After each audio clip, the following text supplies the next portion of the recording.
Salut tout le monde, j'espère que vous allez tous très bien et que vous êtes prêts aujourd'hui pour une nouvelle affaire criminelle. Avant que l'on entre plus en détail dans notre affaire du jour, je tiens à vous présenter les créations de 514 RPM qui se trouve être la compagnie de l'un de mes amis. Vous êtes un fan de musique? Vous cherchez une déco unique pour votre intérieur? Eh bien j'ai ce qu'il vous faut. Il s'agit là d'un présentoir à vinyle fait à partir d'anciens vinyles. L'idée est de donner une seconde vie à de vieux vinyles que personne n'écoutera plus jamais en les transformant en présentoir, vous permettant ainsi de mettre en valeur vos vinyles préférés. C'est donc ce qu'on appelle du upcycling. Rien ne se perd, tout se transforme. Ils sont extrêmement faciles à installer. Vous avez déjà des morceaux de scotch double face dessus, mais à l'aide d'une petite vis, vous pouvez ainsi le sécuriser en vous assurant qu'il ne tombe pas. La boutique vous offre plusieurs styles différents, vous permettant ainsi d'avoir le porte-vinyle parfait qui matchera avec votre intérieur. Il y a des classiques noirs tout simples, d'autres en couleur, et ceux un petit peu plus originaux sont colorés à l'aide de peinture. Et la bonne nouvelle, c'est qu'ils livrent au Canada, aux États-Unis et en Europe. Le lien de la boutique se trouve dans la description de la vidéo. Et mes petits chanceux, aujourd'hui, je vous offre un 10% de rabais que vous pouvez utiliser sur votre première commande en utilisant le code MEGAN10 lors de votre achat. Et sachez que l'affaire, ou plutôt les affaires dont je vais vous parler aujourd'hui, m'ont été recommandées par Arnaud, qui n'est autre que le créateur de 514 RPM, qui se trouve être un immense fan de métal, et qui m'a donc permis de découvrir un peu plus en détail ces histoires absolument terribles. Mais trêve de bavardage, on va maintenant s'envoler en direction de la Norvège, où on va s'enfoncer un petit peu plus en profondeur dans les racines du black metal. Mayhem est peut-être un nom vous étant familier, ce groupe de black metal originaire d'Oslo, né en 1984, qui a tourné à travers le monde et a à chaque fois rassemblé des foules. Mais sachez que l'histoire du groupe est encore bien plus sombre que les paroles de ses chansons. Ça y va à base de polémiques, de violences, de meurtres, d'incendies d'église, et j'en passe. Et il n'y a pas que Mayhem qui a fait parler en Norvège pour ce genre de dérive. Croyez-moi, vous n'allez pas en croire vos oreilles. Vous allez pouvoir aller vous décoiffer un petit peu et brancher vos guitares électriques. Et quand cela sera fait, vous pourrez vous installer bien confortablement car on va commencer.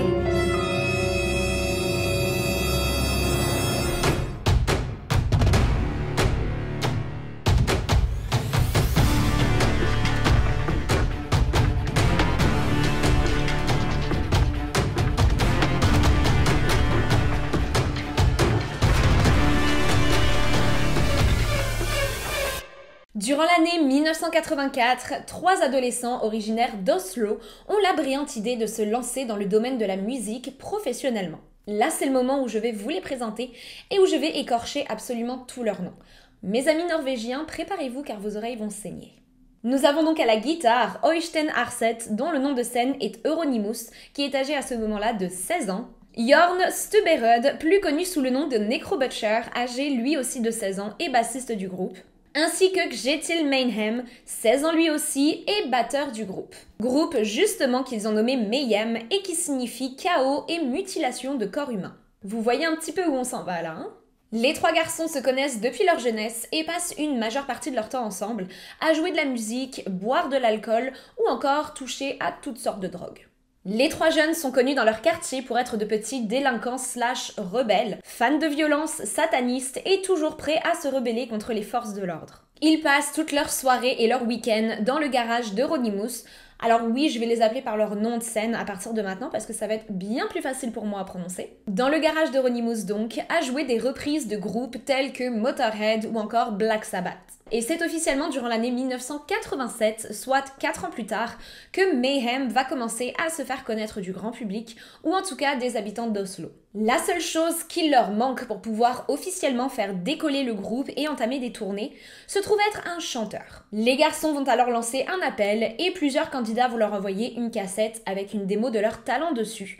Et il ne va pas prendre longtemps pour que l'une d'entre elles en particulier sorte du lot. Les 3 membres du groupe sont ensemble lorsqu'ils reçoivent une lettre semblant un petit peu plus lourde que les autres. L'odeur qui s'en dégage est absolument abominable et ce avant même qu'ils n'aient ouvert l'enveloppe, au point que certains d'entre eux ont la nausée et sont incapables de regarder ce qui se trouve à l'intérieur. Et la raison de cette odeur, c'est parce qu'à l'intérieur de l'enveloppe se trouve un rat mort crucifié sur une croix en bois. Aucune adresse ni aucun nom complet ne se trouve écrit sur l'enveloppe, ce qui aurait pu leur permettre de déterminer qui leur a envoyé cette cassette. Seul le mot « dead », soit mort en anglais, y est inscrit. Les adolescents sont tellement choqués de ce qu'ils ont découvert à l'intérieur de l'enveloppe qu'ils en oublient presque la cassette qui se trouve toujours au fond de cette dernière. Mais lorsqu'ils vont finalement s'en rappeler et l'écouter, ils sont alors unanimes, ils viennent de trouver leur chanteur. Euronymous va alors essayer de découvrir qui est ce fameux Dead, et de fil en aiguille va finir par découvrir qu'il s'agit d'un jeune homme vivant en Suède. Les deux garçons échangent et d'un commun accord, Dead est engagé et fait ses bagages pour se rendre à Oslo et rencontrer le reste du groupe. À son arrivée, les 4 garçons se mettent à composer leurs propres chansons, et la voix de Dead s'accorde absolument à la perfection avec ce qu'il recherchait. Il ajoute un côté terriblement sombre au groupe, et les paroles des chansons qu'il compose sont d'une noirceur sans nom. Les membres de Mayhem pensaient que Dead était un personnage de scène et que Le Rat Mort et compagnie faisait justement partie de cette image extrêmement morbide et sombre que le jeune homme voulait se donner, mais ils découvrent en rencontrant officiellement le jeune Suédois que pas du tout. Dead est réellement aussi fou qu'il le laisse paraître. Il raconte que dans sa jeunesse, à l'âge de 13 ans plus spécifiquement, il serait tombé dans un lac glacé et aurait frôlé la mort, vivant ainsi un épisode de projection astrale et se voyant quitter son corps. Version des faits qui va d'ailleurs être démentie par son frère un petit peu plus tard, qui va affirmer que Dead était en réalité victime de harcèlement scolaire et se faisait très régulièrement taper dessus par les autres élèves de sa classe. La vraie version serait qu'un jour où il a reçu de nombreux coups de poing, il aurait perdu conscience et aurait frôlé effectivement la mort. C'est à ce moment-là sa belle-mère qui l'a trouvé inconscient et qui l'a amené directement à l'hôpital où il a passé plusieurs jours sous respiration artificielle. En tout cas, depuis cette expérience, Dead affirme être attiré par la mort et être absolument fasciné par tout ce qui entoure cette dernière. Il dort parfois à l'intérieur d'un cercueil et enterre ses vêtements de scène sous terre à côté de carcasses d'animaux ou même parfois à l'intérieur de cimetières, attendant qu'ils commencent à pourrir et à s'imprégner de l'odeur de la mort pour les ressortir et les porter. Il aime tellement la mort qu'il ne se lave jamais et s'imprègne lui-même de son odeur. Et ce en reniflant des animaux morts ou encore en collectionnant les oiseaux morts qu'il entasse sous son lit. Une autre chose à savoir à propos de Dead, c'est qu'il a une haine toute particulière pour les chats. Il ne sait pas d'où ça lui vient, il ne peut pas l'expliquer, mais il déteste les chats et à chaque fois qu'il en voit un, il le tue. Il souffre en plus de cela de très sévères dépressions, passant ainsi ses journées entières allongé dans son lit et ne parlant à personne. À l'époque où il envoie sa cassette, Dead fait partie d'un autre groupe de black metal qui se prénomme Morbid. Mais lorsqu'il va rejoindre Mayhem, il va quitter Morbid. Et son arrivée au sein de Mayhem va être l'élément déclencheur d'une vague de violence sans nom. Entre-temps, Kjetil Mayhem, le batteur, quitte le groupe et est remplacé par Jen Axel Blomberg, surnommé Hellhammer. À ce moment-là, le groupe devient une légende dans le milieu et sont adulés par un grand nombre de fans qui viennent très régulièrement assister à leurs performances plutôt spéciales. Le 3 février 1990, Mayhem joue un show à Jayshane, à environ 40 km d'Oslo, et il s'agit là du tout premier concert avec Dead au sein du groupe. Et lors de ce concert, les membres arborent tous un maquillage très prononcé, que je trouve personnellement très cool, mais le reste l'est beaucoup moins. Dead va notamment se couper les bras sur scène, arrosant les spectateurs de son sang, avant de leur jeter de la viande avariée et des têtes de cochon. Et malgré ce que l'on pourrait penser, cette performance va faire un carton. À la suite de cela, Mayhem s'embarque dans une tournée traversant la Norvège et allant jusqu'en Allemagne. Ils vont même réussir à obtenir une date en Turquie, dans la ville de Izmir, le 9 décembre 1990, ce qui va être une consécration pour eux. Mais malheureusement, les choses ne vont pas se passer comme prévu. Les autorités ont été informées de ce groupe plutôt spécial prônant le satanisme qui allait se produire dans leur ville, et cela ne leur a pas beaucoup plu. Après seulement 3 chansons, la police a débarqué, coupant le courant et demandant à tout le monde de quitter les lieux. Les membres de Mayhem n'ont pas très bien pris cela et se sont mis à insulter leur public, allant même jusqu'à se battre avec certains fans. Et résultat, Necro Butcher, le bassiste, se retrouve placé en détention pour la nuit. Ce concert est un véritable désastre pour les membres de Mayhem et Euronymous va assurer à tous ses fans turcs qu'il reviendrait jouer en Turquie dans un futur proche. Mais malheureusement, des événements terribles vont venir se mettre au travers de ce projet.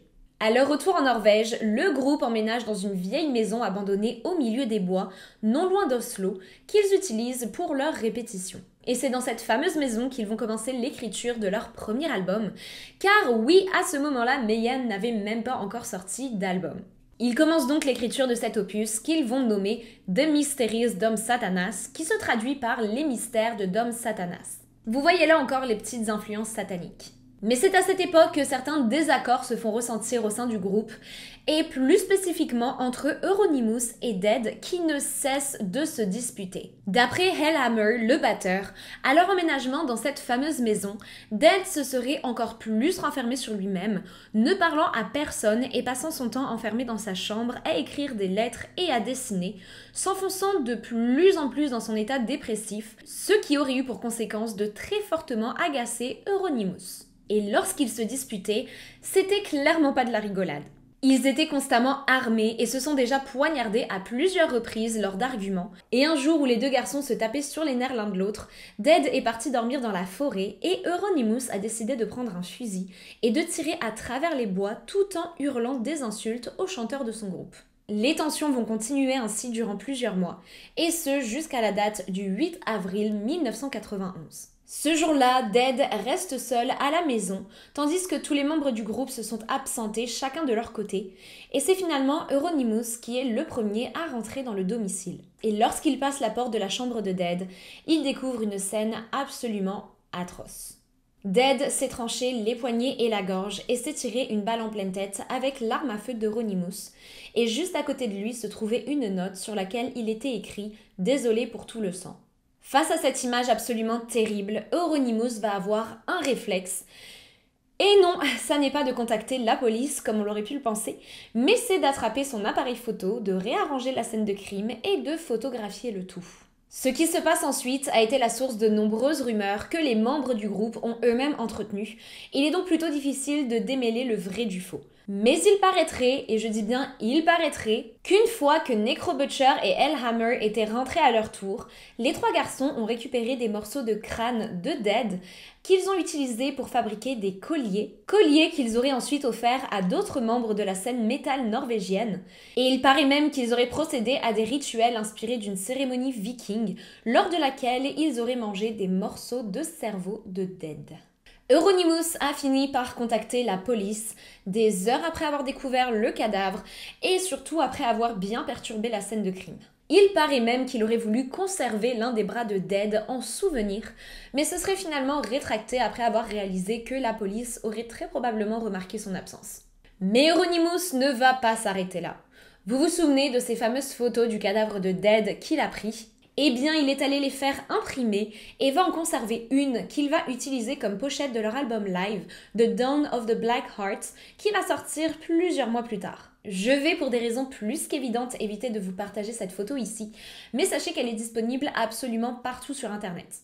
Et d'ailleurs, ne sachant pas à l'époque si Mayhem allait avoir du succès ou non, le groupe n'a fait imprimer qu'une très petite quantité de ce fameux album avec la fameuse photo en couverture. Il est donc à ce jour pratiquement impossible de mettre la main dessus. Lors du décès de Dead, une seule chanson est enregistrée pour leur futur album. Ils n'ont donc d'autre choix que de faire appel à un autre chanteur pour remplacer Dead sur le reste de l'album, et c'est ainsi qu'ils contactent Attila Szilárd du groupe hongrois Tormentor. Alors que le changement de chanteur est en train de se faire, Necro Butcher, le bassiste du groupe, se retrouve dépassé par les événements et décide de tout quitter. Il est alors remplacé à son tour par un autre bassiste venant d'un groupe de métal nommé Burzum, qui n'est autre que Varg Vikernes. Et croyez-moi, on va en avoir des choses à dire sur ce Varg, qui est un personnage plutôt particulier. En 1991, Euronymous ouvre son propre magasin nommé Helvet dans le centre de Oslo, qui va très vite devenir le repère des métalleux de la Norvège et plus principalement le lieu de création du Inner Black Circle, qui se trouve être une organisation semi-terroriste qui va entre autres se retrouver impliquée dans de nombreux incendies d'églises au début des années 90, entre 60 et 100 pour être exact. Les métalleux de la région se retrouvaient donc au sous-sol de ce fameux magasin pour partager leurs idéologies, leur dévotion envers Satan et parfois pour jouer de la musique. Parfois. Le magasin existe d'ailleurs toujours aujourd'hui. Il est possible de le visiter librement et de découvrir les nombreux graffitis de l'époque. Mais le Inner Black Circle n'est pas lié qu'à des incendies d'église, mais est aussi relié à 2 meurtres, dont le premier va avoir lieu le 11 août 1993. Varg Vikernes, le nouveau bassiste de Mayhem, je vous avais dit qu'on allait parler de lui. Eh bien sachez qu'il est connu pour son tempérament très fort et pour avoir le sang extrêmement chaud. Lorsque quelqu'un est en désaccord avec lui ou ne partage pas ses idées, il le laisse bien souvent savoir en choisissant la violence comme moyen de réponse. Et dans la nuit du 10 au 11 août 1993, c'est Euronymous qui va en faire les frais. Dans la soirée du 10 août, Varg et Blackthorn, le guitariste du groupe de métal norvégien Thorn, prennent la voiture et se rendent au domicile d'Euronymous. Et au cours d'une altercation, Varg va infliger au guitariste et fondateur de Mayhem 23 coups de couteau, dont 16 dans le dos, 5 dans la nuque et 2 dans la tête. Euronymous perd immédiatement la vie, tandis que Varg et Blackthorn prennent la fuite et s'arrêtent en chemin à côté d'un lac pour y jeter leurs vêtements pleins de sang. Mais la police va très rapidement remonter la trace jusqu'à Varg et se rend immédiatement à son domicile pour procéder à son arrestation. Et comme si être accusé de meurtre ne suffisait pas, chez lui, les policiers vont découvrir 150 kilos d'explosifs et 3000 cartouches de munitions. Varg tente alors de trouver des excuses et affirme n'être en possession de ces munitions que dans le doute où une guerre éclate, ce qui lui permettrait ainsi de pouvoir défendre son pays. Spoiler alerte, personne ne va y croire. Et concernant le meurtre d'Euronymous, il va expliquer qu'il ne s'agissait là que de légitime défense, car d'après lui, le guitariste avait pour projet de le tuer. Il n'a donc finalement fait que le devancer. Ceci ne va pas être suffisant pour convaincre le juge, et Varg se retrouve suite à cela en prison pour un total de 21 ans, avant de n'être libéré sur parole le 10 mars 2009. Sachez que son complice Blackthorn va lui aussi être arrêté, jugé, et va passer 8 ans derrière les barreaux pour le meurtre d'Euronymous. Et sachez que lors de ces incendies, il n'a pas agi seul et était bien souvent accompagné de Faust, le batteur du groupe Emperor, qui se trouve être un autre groupe de black metal norvégien. On va d'ailleurs reparler de Faust un petit peu plus tard dans cette histoire. Un an après la mort d'Euronymous, soit en 1994, le premier album de Mayhem, The Mysteries Dom Satanas, sort finalement. Je vous rappelle quand même que l'écriture de cet album a démarré en 1987. Il était donc plutôt temps qu'il voit le jour. Et sur cet album se trouve un morceau auquel Dead a participé, ainsi qu'une majeure partie des chansons qui ont été enregistrées avant le meurtre d'Euronymous. La famille d'Euronymous va d'ailleurs demander à ce que toutes les parties qu'il a enregistrées soient supprimées et remplacées en respect pour sa mémoire. Mais cette volonté ne va pas être respectée par les membres du groupe qui vont sortir l'album tel quel. En 1995, Hellhammer, le batteur précédent du groupe, ainsi que Necrobutcher, le bassiste originel, reforment ensemble Mayhem pour tenter de faire prendre une direction plus saine au groupe. Ils sortent durant l'année 2000 un premier album, Grand Declaration of War, qui va être beaucoup plus posé et moins agressif que ce à quoi les fans de Mayhem s'attendaient. Et beaucoup de fans justement vont être extrêmement déçus par cela, mais d'autres à l'inverse vont accueillir le retour du groupe à bras ouverts. 2 autres albums de Mayhem vont voir le jour entre 2004 et 2008, et sachez qu'ils continuent encore à ce jour à tourner à travers le monde. On pourrait alors se dire que tout est bien qui finit bien. Sauf que non. Vous vous souvenez de Varg Vikernes, celui qui a assassiné Euronymous et a passé 20 ans derrière les barreaux pour cela? Eh bien, il ne s'est pas arrêté là. D'ailleurs, petit fun fact, mais sachez que le nom de naissance de Varg se trouve être Christian, mais il a décidé de le changer à l'adolescence parce que Christian est un nom religieux et pour lui, il était absolument inconcevable de porter un nom religieux. Bref, à sa sortie de prison, Varg a repris son premier projet musical qui se trouve être le groupe Burzum et a déménagé en France et plus spécifiquement en Corrèze. Il y a rencontré une femme, Marie Cachet, qu'il va épouser et avec qui il va avoir 3 enfants. Et pour tenter de mettre son passé derrière lui, il change de nom pour s'appeler aujourd'hui Louis Cachet. On est quand même passé de Varg Vikernes à Louis Cachet. Ça fait pas très métalleux tout ça.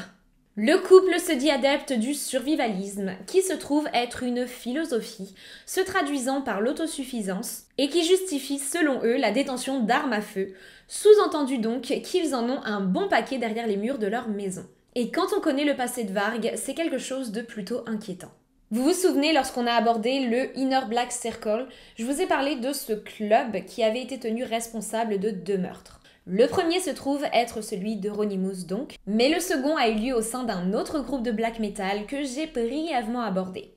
Il s'agit de Emperor, qui est lui aussi un groupe norvégien, qui a connu le succès dans les mêmes années que Mayhem, et dont les membres ont fréquenté les garçons de Mayhem à plusieurs reprises. Faust, son batteur, s'est retrouvé au milieu de bien des affaires sombres, telles que des incendies d'église comme je l'ai mentionné précédemment, mais celle qui a marqué tous les esprits a eu lieu le 21 août 1992. Ce jour-là, dans la ville de Lillehammer, en Norvège, Faust et un groupe d'amis se promenaient dans le centre-ville lorsqu'un homme de 38 ans les a abordés. L'homme en question se prénommait Magne Andrensson et aurait fait des avances à Faust. Faust n'a vraiment pas bien pris ça, d'autant plus qu'il était homophobe, et donc une altercation a eu lieu entre les deux hommes. Faust va alors sortir un couteau de sa poche, à l'aide duquel il va poignarder sa victime plus de 37 fois. Lorsqu'il est arrêté pour le meurtre, il tente de se défendre en affirmant que l'homme en question lui a fait des avances à lui et à ses amis. Ce que je trouve quand même assez étrange, car c'est d'après moi la pire des excuses possibles. Il parle là d'un homme qui n'est pas armé et qui s'est contenté de lui faire des avances, et d'après lui, il est tout à fait normal de répondre à ça en le tuant. Il va finalement recevoir 14 ans de prison pour son acte, mais est finalement libéré après seulement 9 ans. Ce meurtre a cependant choqué la communauté black metal norvégienne, qui était déjà à ce moment-là connue pour sa réputation controversée et souvent violente. Certains fans et musiciens se sont ralliés à Faust, affirmant qu'il était une victime et avait agi en état de légitime défense, mais heureusement d'autres ont condamné ses actions et se sont éloignés de lui et de son groupe Emperor. Malgré la controverse, Emperor a continué de produire de la musique pendant que Faust était en prison, et à sa sortie, il a brièvement rejoint le groupe de nouveau avant de ne le quitter pour de bon en 2002. Et vu que l'on parle des dérives des groupes de black metal norvégiens, je me dois de vous parler de Gorgoroth, qui a lui aussi fait pas mal de scandales. Son chanteur, Gal, rejoint le groupe déjà existant en 1998. En février 2002, il est condamné pour la première fois après avoir agressé un homme et est condamné à lui payer 158 000 NOK, ce qui équivaut à environ 14 000 €. Il est libéré en décembre 2002, mais retourne à la case prison en 2007. Il est à nouveau accusé d'agression pour des faits remontant à l'année 2002, ce qui coïncide à peu près finalement avec sa première agression. Et voici ce qui se serait passé. Lors d'une soirée organisée par les membres de Gorgoroth au domicile de Gal, le chanteur aurait eu une altercation avec l'un de ses invités. Il s'agit là d'un homme d'une quarantaine d'années.